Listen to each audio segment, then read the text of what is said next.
Bonjour et bienvenue dans Little Actu. Reprenons ensemble les sujets de l'épisode précédent. Déjà, on commence avec un souci. L'intégrale de Lieutenant McFly n'est toujours pas sortie et a été repoussée au 17 juin. Mais je vais quand même donner mon avis en me basant sur les tomes à l'unité. C'est très bon, aussi bien au niveau du dessin que de l'humour. De plus, si vous aimez l'aviation, je ne peux que vous le conseiller. Avoir fait une histoire complète pour le tome 3. Pour ce Banner Saga 2, le constat est simple. On reprend ce qui a marché sur le premier, les superbes décors, la magnifique BO et le système de jeu simple mais efficace, et on continue l'histoire. Donc pas de grandes nouveautés à l'horizon, à part quelques nouvelles classes. Par contre, il y a plus de situations problématiques au niveau de la gestion de la caravane avec des choix très difficiles à prendre. Au niveau de Dancer Bastard, le dernier album du groupe CD Arsène, j'ai un avis en demi-teinte. J'ai l'impression qu'ils ont voulu faire plaisir aux fans de chaque période du groupe, ce qui donne un CD qui voyage d'un style à l'autre sans vraiment de cohérence. De plus, il y a peu de titres forts pour le porter. Après, ce n'est pas non plus un mauvais album, mais on pouvait s'attendre à beaucoup mieux. Pour le film indien Terry, je vais faire court. Je n'ai pas eu l'occasion de le voir en sous-titré, je ne peux pas le voir en VO, vu que je ne comprends rien à la langue. Donc je donnerai mon avis dessus quand j'aurai l'occasion de le voir. Générique!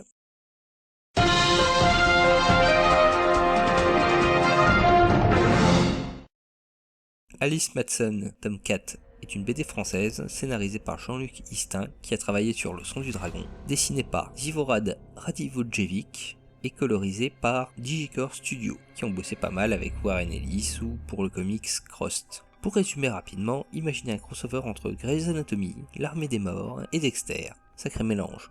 En Angleterre, Alice travaille depuis quelques années dans un hôpital où son passe-temps est d'assassiner discrètement les patients qui sont sur le point de mourir, jusqu'au jour où l'une de ses victimes se relève et veut la dévorer. Et ce n'est que le début. Petite originalité de cette série, on assiste au début d'une invasion de zombies et l'on voit le fonctionnement de l'hôpital qui essaye tant bien que mal de gérer la situation. Autre particularité du côté du dessin, on a un aspect très comics qui se voit au premier coup d'œil. Par contre, je ne suis pas sûr qu'avoir une héroïne psychopathe soit le meilleur moyen de faire rentrer le lecteur dans cet univers. Le tome 4 sort le 8 juin au prix de 14,95 €. Guilty Gear Xrd Revelator est un jeu de combat qui est le deuxième opus de Guilty Gear Xrd qui va bientôt sortir sur PS3 et PS4. Le jeu est développé par Arc System Works qui a aussi créé la licence Blaze Blue et le jeu est édité par P-Cube qui a aussi édité ces derniers. Ce jeu est une suite directe de Guilty Gear Xrd Sign et l'histoire reprend là où ce dernier s'est arrêté. 6 nouveaux personnages sont en rendez-vous, ce qui nous donne un total de 23 persos. On a le droit à quelques améliorations graphiques, mais rien de bien folichon.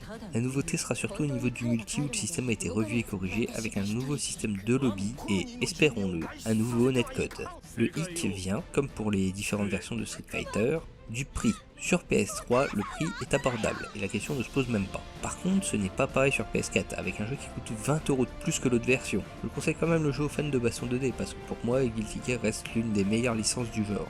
Le jeu sort le 10 juin en version boîte et en version numérique à 30 € sur PS3 et 50 € sur PS4.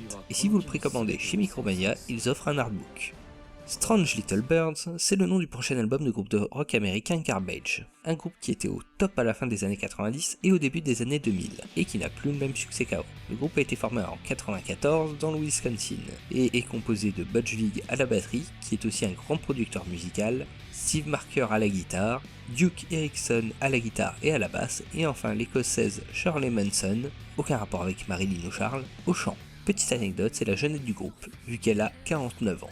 Comme je l'ai dit avant, le groupe a eu sa période de succès entre 98 avec l'album version 2.0 qui s'est placé numéro 1 des ventes en France et qui est resté 24 semaines dans le top 100, et 2005 avec l'album Bleed Like Me qui s'est placé 6ème. Autre fait intéressant, le groupe a fait le thème d'un James Bond. Leur musique offre un son énergique, surtout en concert. Énergique mais léger. Après, un album de Garbage s'écoute très bien, mais le problème c'est, va-t-il sortir du lot et redonner au groupe sa gloire passée?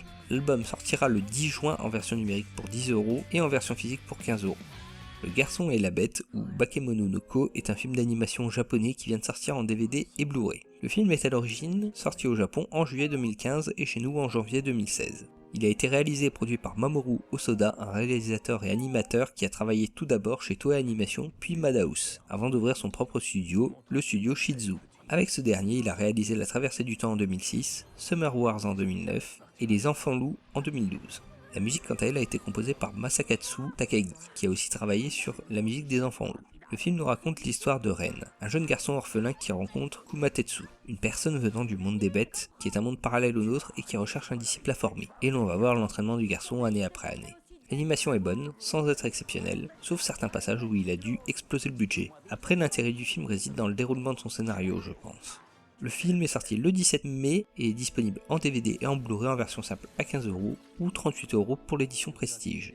Sur ce, bonne découverte et à la prochaine!